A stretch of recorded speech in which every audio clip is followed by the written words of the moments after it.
Welcome back to The Explainer. Today we're diving into a really profound philosophical shift that every single one of us eventually faces. We're talking about that moment when you realize the metrics for winning at life fundamentally change after your 20s. We're pulling this directly from Chapter 4 of our source material, appropriately titled Living with a Rich Heart. It makes a fascinating argument. While our youth is absolutely the time to chase raw ability and individual success, simply surviving and actually finding true fulfillment from midlife on requires a totally different skill set. It requires a richness of heart. So, here's our roadmap for today. We'll start with youthful ambitions and success, move into the midlife transition, discuss embracing your human duties, explore impartiality and selflessness, and finally, end with blessing others' success. All right, let's jump right into Section 1, Youthful Ambitions and Success and the Pursuit of the Elite Track. You know exactly how it is in those early years, right? Our primary goal is almost always measurable individual success. We're fiercely focused on proving how fast we can think, trying to land that prestigious job, or fighting to get on whatever society considers the elite track. It's an era of pure, unadulterated ambition. And honestly, that's exactly how it should be. That drive to push your intellect to its absolute limits is totally valid. During this phase, if someone comes up to you talking about abstract concepts like richness of heart, it probably sounds completely irrelevant. And why wouldn't it? Your absolute priority right now is building your capabilities, proving you're useful, and racking up some social recognition or wealth. You want to see the immediate, tangible rewards of your hard work. Basically, you're a solo runner in a sprint, and you are entirely focused on your own speed and your own form.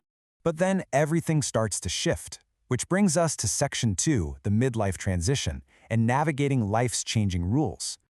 Take a look at this timeline mapping out life's distinct crises. Notice the critical pivot that happens right around our 30s and 40s. This is when the sheer weight of totally new responsibilities, things like raising a family, physical changes to our bodies, and incredibly complex professional trials, forces a drastic change in our worldview. You literally can't just run fast anymore. You have to start navigating the terrain. The autumn wind of life begins to blow, so to speak. So that individual, self-centered success of your 20s, it has to transform. The mid-game brings on this highly collaborative, relationship-heavy reality, where having a richness of heart becomes absolutely necessary just to survive. Honestly, if you try to play the mid-game using the hyper-competitive, self-focused rules of your 20s, you are going to burn out, or worse, you'll end up alienating everyone around you. As you transition into managerial roles at work or step into parental roles at home, your success isn't just about you anymore. It's about how gracefully you can operate within this giant complex web of other people. Your strength isn't measured by how fast your brain processes information anymore, but by how well you can manage, uplift, and truly coexist with the people around you. So how do we actually do that? That's Section 3, embracing your human duties, and the shift from rights to responsibilities. The source material raises a really provocative point here. It notes that young people naturally demand their rights, all while desperately trying to escape their responsibilities. But it argues this desire to flee from duty is just a basic, animalistic self-preservation instinct.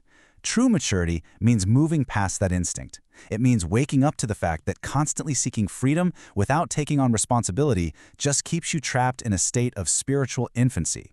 Think of the classic fable of the ant and the grasshopper. Fulfilling your duties, whether that's showing up as a diligent worker, being a reliable neighbor, or acting as a devoted family member, is exactly what creates an unshakable, bottom-heavy resilience for your later years. The grasshoppers who dodge their duties? Sure, they might have a super fun summer, but they completely lack the foundation required to survive the autumn and winter of life. By consciously embracing the heavy obligations of the mid-game, basically stepping up to be the responsible ant instead of running away from the weight, you earn this genuine, deep-seated confidence. And it's not that flashy, loud confidence of youth either. It's a quiet, grounded assurance that physically expands the capacity of your heart. Now for Section 4, impartiality and selflessness, and stepping away from extreme judgments. So what exactly do we mean by impartiality and selflessness? Well, it's the spiritual maturity to stop constantly seeking praise and to stop harshly judging everybody else. We have to cultivate a fair, selfless mindset that doesn't get completely derailed by fleeting, everyday emotions. It's about looking at the world with a steady, unbiased gaze, instead of constantly viewing people through the lens of how they either benefit or hinder you. History actually gives us a brilliant example of this with Saigo Takamori, a hugely prominent figure in Japanese history. Even while commanding forces during brutal conflicts like the Boshin War, his perfectly impartial and selfless attitude eventually earned him the deep love and respect of his bitterest enemies. He didn't gloat when he won. He didn't punish excessively. He operated from a much higher place of fairness. The idea is that if you practice this kind of impartiality over decades, especially as you start gaining power, wealth, or social status, the authentic brilliance of your character naturally draws people to you. As the text says, once your soul's true metal begins to shine, you won't even have to demand respect or force people to follow you. Your sheer character will just magnetically attract them. Which brings us to our final point, Section 5, Blessing Others' Success. This is truly the ultimate test of your vessel. Let's be totally real with ourselves for a second. It is a deeply ingrained human flaw to feel a little twinge of quiet jealousy or even a sense of personal defeat when we witness someone else succeeding. And because of that, we hesitate to offer praise out loud.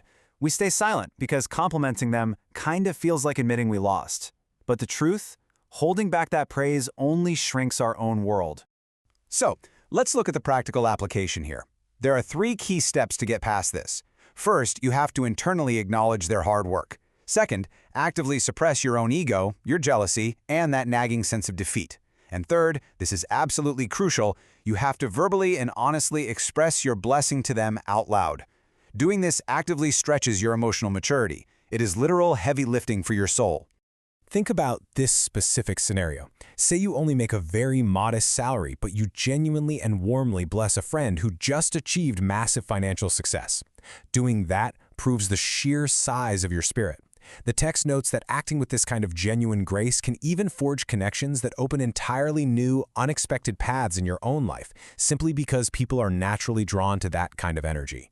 As we wrap up today's explainer, I really want to leave you with a profound challenge. Take a hard look at your current metrics for success. Are you still running that exhausting individual marathon of your 20s?